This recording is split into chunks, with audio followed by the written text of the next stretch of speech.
Okay, I want you to imagine a story, but not just any story.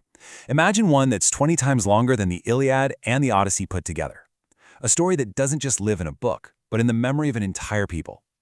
Today, we're diving into the Epic of Manas, which is so much more than a poem. For the nation of Kyrgyzstan, it's like a spiritual guide, a history book, and its very soul, all rolled into one. This is the oath that the heroes in the Epic of Mana swear to each other. It's incredibly powerful, and it gets right to the heart of what the whole story is about, the desperate, absolute need for unity. It's this cry that echoes through the ages, saying, look, we either stand together as one, or we fall apart completely. So that's the big question we're tackling today, isn't it? How can one single story mean so much? We're going to peel back the layers of this incredible cultural treasure to really understand its power, its history, and why it's still so important right now. To really get a feel for this epic's magnetic pull, I think one of the best ways is to see it through the eyes of an artist, a man who literally dedicated his life to capturing its spirit on paper. And that artist is Theodor Herzl. He was one of Kyrgyzstan's most celebrated artists of the 20th century, and he's famous for one thing above all else, bringing the Epic of Manas to life with his amazing, powerful illustrations. Now for Harrison, this wasn't just some job, it was a complete and total immersion. I mean, he traveled all through the very same valleys and mountains where the epic is set, just sketching, watching, and listening. He said he had to, quote, nourish his imagination with real images to really understand the world these heroes lived in. He wanted to capture the soul of the story, not just draw the events. An obsession like that really makes you wonder, right? What kind of story could possibly inspire that level of lifelong commitment from an artist? Well, the answer is in the legend of Manas itself. Okay, so let's get into it. At the heart of this whole thing is a hero, a mission, and a story that stretches across generations. So the epic isn't just one story. It's actually three huge connected sagas. It's a whole family affair. It starts with the hero Manas, then follows his son Semete, who has to deal with the fallout of his father's reign, and then finally it's his grandson Satek, who brings the whole monumental tale to a close.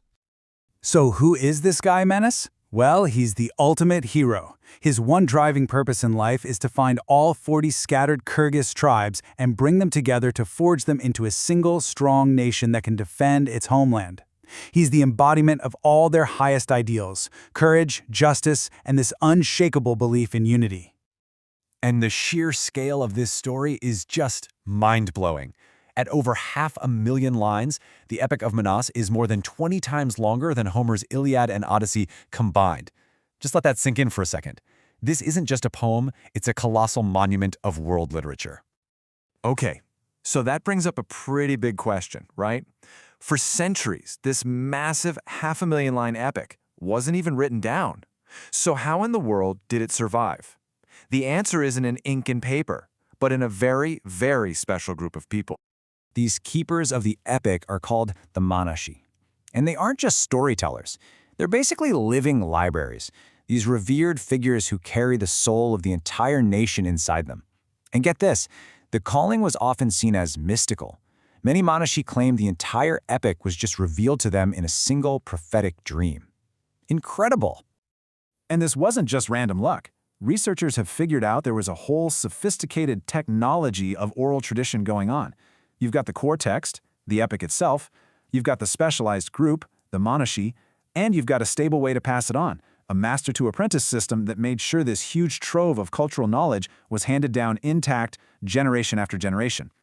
This quote from Sayakbek Kharaliev, one of the most famous Manashi of the 20th century, just shows you how vital their role was. When the government's education department sent for him, he dropped everything, his job, his life, all of it, because the call to recite Manas wasn't a request, it was a national duty. But here's the really interesting part. This epic isn't just a fantasy story. It's like a time capsule for cultural memory, with roots that dig deep into the real, actual history of the people of the Central Asian steppe. I mean, when you look at the real history of this land, you see this continuous story of nomadic warrior cultures, from the early bronze workers to the fierce saga warriors to the huge Turkic khaganates. This area was a crucible of empires.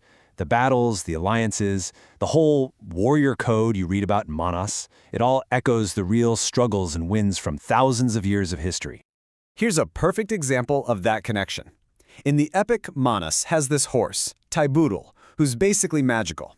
It's got a lamp in its ear for riding at night and has impossible stamina. But this fantasy is totally grounded in reality. The historical saga people were legendary horsemen, whose small, tough horses were famous for their unbelievable endurance. The epic just takes a real cultural strength and cranks it up to 11, to a mythological level. And that deep connection to the past is precisely why this story isn't just some old relic. Its journey through the 20th century and into today really shows how powerful and vital it still is. So during the Soviet period, this powerful national story became a problem. Its focus on a uniquely Kyrgyz hero, on pre-Soviet traditions, and an identity that wasn't communist. It was seen as a direct threat to the whole idea of a unified Soviet people. So the epic fell under official suspicion and they tried to suppress it.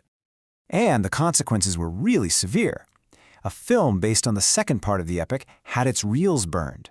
Scholars who studied it were thrown in prison for 10 years. A playwright who wrote a play about it died under the intense political pressure. And yet, through all of that, the oral tradition survived. The flame flickered, but it never fully went out. So then, after the Soviet Union collapsed and Kyrgyzstan became an independent country in 1991, the epic had this massive resurgence. It was embraced as the central pillar of a new national identity, a story that defined who the Kyrgyz people were, where they came from, and where they were going.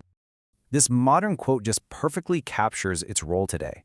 The idea isn't that it replaces modern knowledge, it's that it's the essential other half. It's the moral compass, rooted in the epic's values of unity and respect, something that give you a sense of who you are in this big, globalized world. The story of Manas just shows how a single narrative can unify, inspire, and literally sustain a people through centuries of chaos. And it makes you think. Every culture, every community has its own foundational stories. So what's the epic that tells your story?